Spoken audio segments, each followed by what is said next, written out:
Okay, here's another example. Example 3. We're given F is parallel to G, and we're given AD equals AB, so I'm going to mark those two segments congruent. CD equals CE. I'm going to mark those congruent, but not congruent to the first two segments. And we want to find the measure of angle BDE.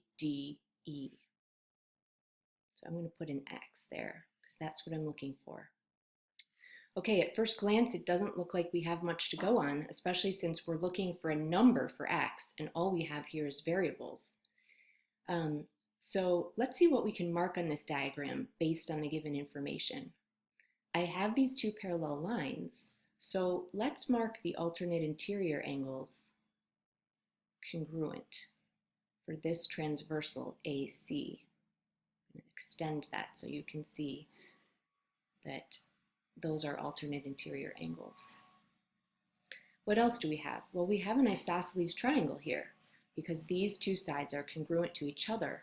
So if this base angle is equal to K, then I can mark this base angle also equal to K. Similarly, we have an isosceles triangle over here with the two legs being DC and CE. And since M is a base angle of this triangle, I can mark M over here on the other base angle. So now I have more to go on. I can see right now that I have a linear triple here with K, X, and M. So I'm going to write down K plus X plus M equals 180. What else do I have? I haven't given a name yet to these two angles that are congruent to each other. I think I'll call them Y, even though we're getting a lot of variables in this picture. But I need a name for this because I'm going to use the exterior angle of a triangle theorem.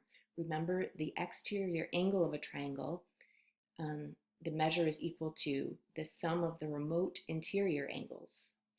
So the remote interior angles, remember, are the ones that are not touching this exterior angle. So K plus K must equal Y. Well, K plus K is just 2K. And that equals Y. So that's another nice little equation. I'm going to look over here at this triangle because I have interior angles of a triangle. So I have Y plus M equals 180, which is the same as saying Y plus 2M equals 180. Okay, I have three equations, but I have 1, 2, 3, 4 variables. So that's still not a very good situation. But let me see if I can eliminate some of those variables. I know that I can eliminate the y's here because I can substitute 2k for y in this equation. So I'm going to rewrite this equation here as 2k plus 2m equals 180.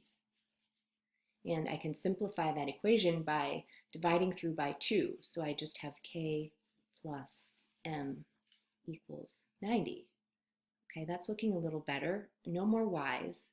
I now have an equation here, my original equation here,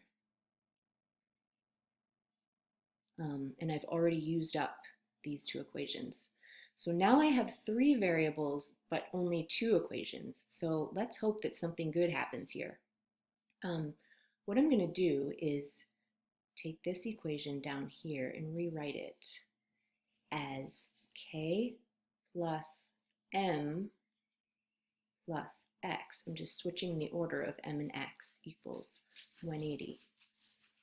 And now I can see a trick that I can do because k plus m equals 90. So I can substitute in for k plus m without knowing what either k or m is. I can substitute in because I know that their sum is 90. So that was a little magic that happened in this problem. I was able to eliminate 2 variables at once. So now I can write 90 plus x equals 180. And that is a very doable equation, which gives me x equals 90 degrees.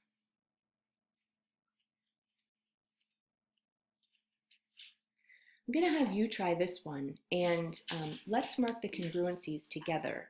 I have AD equals DB equals DC. So all three are given to be equal to each other. So I could use the same congruency marking for all three. And then I have measure of angle A is K, measure of angle C is M. If this problem looks intimidating to you, start by just making up some numbers for K and M and see if you can solve the problem that way. We're looking for the measure of angle ABC, this whole angle here. And if you can do that by using numbers, then go back and use your same method again, this time using variables, and see if you can find the measure of angle ABC that way. For further practice, see page 137, numbers 1 to 9 odd, and number 23.